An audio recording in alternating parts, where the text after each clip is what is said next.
কিরে বন্ধু, তুই এখানে একলা একলা বসে বসে কান্তাছস? কিসে বন্ধু তো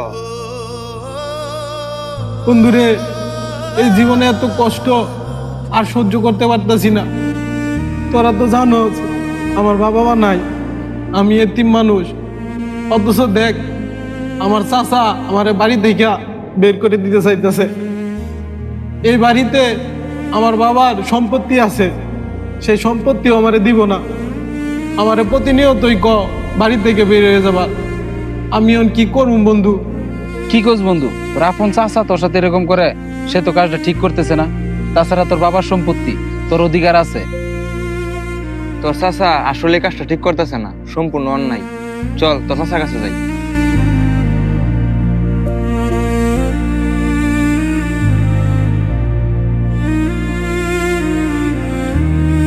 আসসালামু আলাইকুম চাচা। ওয়ালাইকুম আসসালাম। চাচা, এটি কি শুনতাছি? আপনার বাইস্তারে বলে বাড়ি থেকে বের করে দিতেছেন?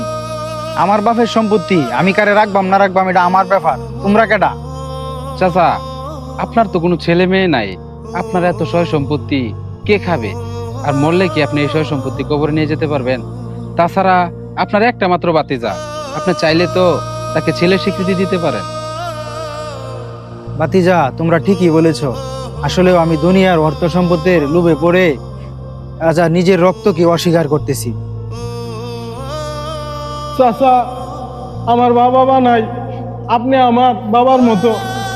আপনি যদি আমারে তাড়ায় দেন, আমি কই যামু? এই সম্পত্তির ভাগ আমার দরকার নাই চাচা।